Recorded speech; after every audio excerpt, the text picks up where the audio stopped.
Se você está tentando emagrecer, mas vive com fome, até faz aquela dieta à base de salada e frango durante o dia, mas à noite ataca a geladeira, deixa eu te falar uma coisa, não é só força de vontade. Provavelmente você está montando um prato errado. E eu venho através desse vídeo, principalmente baseado no novo guideline que saiu com a nova pirâmide alimentar, te explicar como de uma forma fácil você pode montar um prato ideal para isso emagrecer e principalmente sem passar fome. Olá, para você que não me conhece, eu sou a doutora Lorenza, médica nutróloga, e através desse vídeo eu venho te explicar como que você pode montar um prato e no final dele saber isso que vai me sustentar, isso que vai ser o suficiente, e tudo isso de uma forma simples, prática, com muita evidência boa. Já se inscreve no canal, aperte o sininho e vamos embora pro vídeo. Se você ainda não está sabendo, acabou de sair fresquinho pra gente no final do ano passado o novo guideline americano que redefine aquela antiga pirâmide alimentar. Basicamente, o guideline tem um efeito e uma proposta muito clara: trazer de volta à mesa do dia a dia das pessoas comida de verdade. É aquele famoso descasque mais, desembale menos, porque o que se percebeu ao longo dos anos com a epidemia de obesidade, que a fome descontrolada, ela é baseada muito nessa cultura de alimentos ultraprocessados, com alta quantidade de carboidrato refinado, baixa ingestão de proteínas, que são mais satietogênicas, e menos fibra. Então, dessa forma, o ponto-chave desse guideline é trazer de volta para as refeições, de uma forma otimizada, porcionada em todas as refeições, proteína de alta qualidade, maior quantidade de fibras e de carboidratos de qualidade, ao mesmo tempo se preocupando com a hidratação de forma geral, assim como a saúde intestinal. O foco é claro: trazer de volta comida de verdade e com assim mais saciedade, mais qualidade nutricional e, consequentemente, emagrecimento. Um disclaimer rápido aqui. É claro que o que eu vou falar sobre a montagem de um prato ideal, sobre o guideline americano, os guidelines de forma geral, eles são recomendações genéricas. A sua necessidade de alimentação, sua necessidade calórica, proteica, ela deve ser vista de forma individual e de acordo com as suas necessidades especiais. Em 4 partes aqui, a gente vai definir como montar um prato anti-fome. O guia definitivo para esse prato anti-fome. Com essas 4 partes, você identificar no seu próprio prato se você está seguindo a fórmula adequada e seu prato vai te trazer saciedade. Vamos para o primeiro ponto desse prato anti-fome, que o guideline foi muito taxativo, que são as proteínas. A proteína, ela é um macronutriente com função estrutural. Então, ela é responsável desde a construção da nossa massa muscular até a formação das nossas enzimas, de partes de nossas células. Então, ela tem essa função preponderantemente construtora. As proteínas, elas são essenciais quando a gente fala de emagrecimento, tanto por questão de construção de nossa massa muscular, que vai melhorar o nosso metabolismo basal, mas ela também nos traz saciedade. Então, uma dieta que tem como base uma boa quantidade de proteína, ela vai trazer mais saciedade para aquela pessoa. Então, o guideline, ele deixa a meta proteica por volta de 1,2 a 1,6 gramas por quilo de peso, para ser calculado individualmente. Claro que em casos especiais, pacientes com disfunção renal, que tem uma doença renal crônica, que trata de forma conservadora, esses níveis podem ser menores, mas de forma geral, para a população saudável, de 1,2 a 1,6 gramas por quilo de peso é o cálculo que o guideline insiste para a gente calcular as nossas proteínas, nossa meta proteica para o dia. Então, onde a gente encontra as proteínas na nossa alimentação? Bom, de forma mais intuitiva, nas carnes de forma geral. Claro que é importante a gente entender que um bife de 100 gramas, ele não tem 100 gramas de proteína, certo?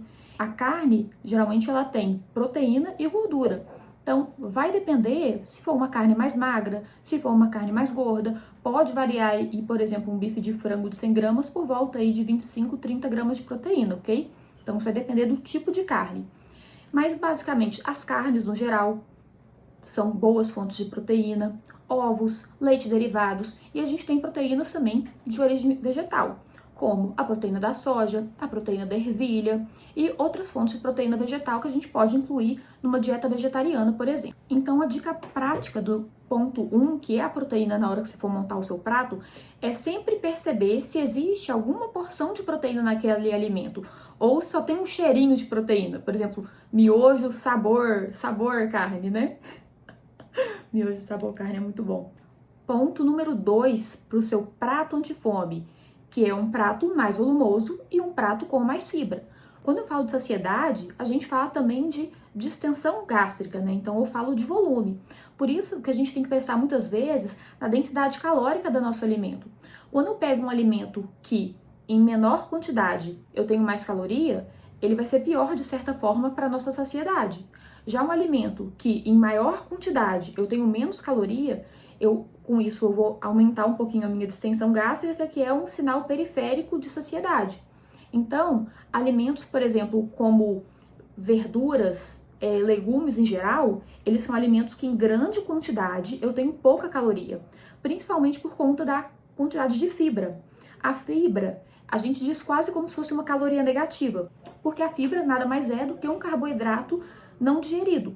Então, focando em saciedade, alimentos que tenham mais quantidade de fibra, com certeza vão promover maior saciedade, tanto por distensão gástrica, assim como elas reduzem o esvaziamento no trato gastrointestinal. É um efeito muito parecido, inclusive, das canetas emagrecedoras, porque o que elas promovem? Maior saciedade e redução no tempo do esvaziamento do trato gastrointestinal, ou seja, promove a ação do GLP-1 de uma forma natural. Terceiro ponto do prato antifome é a qualidade do seu carboidrato. Não é aqui, pessoal, o guideline foi muito taxativo também em promover qualidade de carboidrato. Então dá prioridade para carboidratos integrais, como pão integral, arroz integral. Por quê? Porque esse carboidrato que ele é menos processado, eu tenho maior quantidade de minerais, vitaminas e fibras. Lembra que eu falei das fibras lá atrás? Aqui no carboidrato é pelo mesmo raciocínio. Então, eu priorizar esse carboidrato menos refinado por carboidratos que podem vir de legumes, por carboidratos que são integrais, como cereais, como aveia, como quinoa, porque eu vou ter a vantagem do carboidrato trazendo ali uma fonte de energia na minha alimentação, mas ao mesmo tempo com uma boa quantidade de fibras que vai fazer toda aquela cascata de saciedade que eu falei lá atrás. Por fim, o quarto ponto do prato antifome, que é não se esquecer das gorduras, mas das gorduras boas. A gordura boa, ela é uma forma de trazer qualidade no sabor da sua alimentação, ao mesmo tempo que ela vai trazer aderência. Porque quando a gente elimina completamente as fontes de gordura, a nossa qualidade nutricional em termos de sabor tende a cair e logo a gente fica menos aderente à dieta. Então, as gorduras no geral, principalmente aquelas gorduras que elas não vêm também de processos de processamento, de ultraprocessamento, gorduras de fritura, as gorduras dos próprios alimentos, principalmente as gorduras poliinsaturadas, que vêm de azeite e de outras fontes de gordura mais saudável, elas são muito importantes. Lembrando que os lipídios são responsáveis tanto por energia, eles são mais calóricos, por isso têm que ser consumidos com moderação, mas eles também têm função estrutural. Então os lipídios, eles estão responsáveis, por exemplo, na estrutura dos nossos hormônios, na parede das nossas células. Então, uma dieta com uma certa quantidade de lipídio, de gordura boa, ela é fundamental também no nosso equilíbrio de manutenção e estrutura hormonal, metabólica, é indispensável. Além disso, algumas gorduras como o ômega 3, além de tudo, têm função anti-inflamatória. Então, elas podem contribuir com melhora do padrão metabólico, agindo de forma anti-inflamatória. Além disso, pessoal, a distribuição desses macronutrientes no prato, eu vou deixar aqui alguns exemplos de fotos para vocês entenderem como que essa distribuição, que é uma distribuição, vamos dizer, que não tem erro. Dentro de um prato saudável, eu preciso então considerar metade desse prato de verduras e legumes. Então, metade desse prato, por quê? Com essa quantidade de legumes, verduras, eu aumento principalmente em volume, quantidade de fibras, o que vai aumentar a minha saciedade. Por outro lado, 1/4 desse prato, eu preciso dessa proteína, essa proteína que vai me ajudar também na minha saciedade, e 1/4 desse prato de carboidratos. Esse carboidrato, de preferência que pudesse ser um carboidrato integral, fosse um arroz integral, ou um arroz branco, que você pudesse colocar lentilha, que você pudesse colocar quinoa, para também aumentar a saciedade, um macarrão integral, ou às vezes, por que não, um purê de algum legume, um purê de batata, porque, lembrando, pessoal, legumes com alto amido, uma grande quantidade de amido, como batata baroa, mandioca, eles são legumes que eles entram no carboidrato, certo? Os legumes não amiláceos, eles vão entrar nos legumes em geral, como abobrinha, como berinjela, esses legumes sem grande quantidade de amido que entram aqui na parte dos nossos legumes, combinado? Carboidrato, legumes com alta quantidade de amido entram no carboidrato. Bem, se você montou o seu prato, está montando dessa forma, mas ainda está sentindo fome, vamos para 5 pontos principais que podem justificar isso daí. Primeiro ponto, faltou proteína. Vale você voltar atrás e ver se você completou ali o seu 1/4 de proteína dentro do prato. Menos que isso, pode ser que seja insuficiente. A proteína é sacitogênica, a proteína ela é indispensável. É importante que você tenha proteína em basicamente todos os seus lanches. Você comer uma fruta no seu lanche, daqui a 1 hora, 2 horas, você está com fome de novo. Então é preciso que eu tenha ali uma proteína no seu lanche. Pega essa fruta, coloca no iogurte. Segundo ponto, faltou volume, faltou fibra. Muitas vezes é aquilo que eu falei. Você pegou alguma coisa com alta densidade calórica, então uma coisa pequenininha com que tem muita caloria. Aquilo não vai te dar saciedade. É o problema do lanche ser um damasco seco e 2 nozes. Daqui a 1 hora, por mais que tenha ali uma quantidade de gordura, de fibra, é pequenininho, você vai ter fome daqui a pouco. Então, às vezes, é aquela pessoa que precisa de realmente maior quantidade de comida para se sentir saciada. Se você é esse perfil de paciente, que a gente chama de hiperfágico, a estratégia vai ser usar alimentos com baixa densidade calórica. Então, às vezes, em vez de eu colocar uma fruta no lanche ali, um pedaço de abacate, eu vou ter que colocar 10 morangos. Eu vou ter que colocar alguma coisa que aumenta o volume, né, para aumentar a saciedade, certo? Então, cada estratégia vai depender muito também de o paciente ser mais ou menos hiperfágico. Terceiro ponto, você pulou algumas das refeições e chegou na próxima refeição faminta.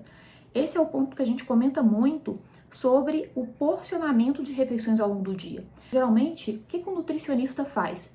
Ele vai pegar a sua meta calórica e proteica e ele vai fracionar ao longo do dia em refeições. Então, se provavelmente você pulou uma dessas refeições, você tem um déficit calórico proteico acumulado. Isso explica porque na próxima refeição você vai comer igual um maluco. Então, a importância de você obedecer às refeições.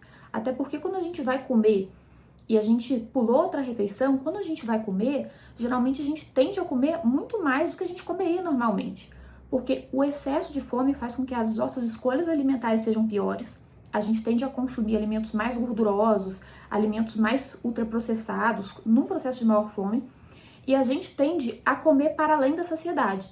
Então, aqueles sinais de saciedade que a gente sente de forma mais precoce, a gente tende a só perceber quando a gente já está estufado, né? Que não seria o ideal. O ideal era que a gente sentisse a saciedade com sintomas mais precoces. Daí a preocupação de você pular uma refeição e acabar comendo tudo de uma vez e muito mais do que deveria. Quarto ponto, você pode estar desidratado. Esse é um ponto interessante que muitas pessoas subestimam os sintomas de desidratação. Às vezes a pessoa ela superestima os sintomas de fome, e às vezes nem a fome real, e ela só está desidratada. Um sintoma precoce de hidratação para você perceber é quando a sua saliva começa a ficar um pouco espessa, sua boca fica um pouco seca. Antes de você sentir sede, você já tende a sentir esses sintomas. Daí a importância da hidratação. Muitas vezes o que a gente recomenda em consultório do paciente, quando ele percebe que ele começou a sentir fome e ainda não está no horário certo de comer, ou ele comeu não tem tanto tempo, se hidrata, espera um pouquinho. Muitas vezes o paciente se hidratando melhor, ele percebe que ele tende a sentir menos sinais de fome precoce. E quinto e último ponto, você pode estar comendo muito ultraprocessado ao longo do seu dia. O ultraprocessado, ele bagunça a saciedade. Primeiro porque geralmente o ultraprocessado, ele tem uma série de aditivos que primeiro faz com que você coma mais do que você gostaria. Eles atuam no nosso circuito de dopamina e a gente começa a comer mais do que a gente precisa. Então, ultraprocessados de forma geral bagunçam o nosso eixo de fome e saciedade. Mais um motivo para você diminuir o tanto que der, deixar isso só como exceção mesmo e focar em comida de verdade. Desafio da semana para você. Tenta montar ao longo da semana, pelo menos uma vez ao dia, a quantidade e o porcionamento desse prato ideal. Depois comenta aqui pra gente se você fez o desafio e se você sentiu a diferença. E mais pra frente, o próximo vídeo vai ser algo muito relevante que muitas pessoas têm comentado comigo que gostariam de ouvir, que é a diferença entre fome real e vontade de comer. Vamos tentar desvencilhar um do outro Vê se o seu problema é realmente porque você é uma pessoa hiperfágica, que tem necessidade de comer mais quantidade, ou se você está comendo por conta das suas emoções. Vamos conversar mais sobre isso aqui no canal. Já deixa seu like, faça sua inscrição. Obrigada por assistir até aqui e até o próximo.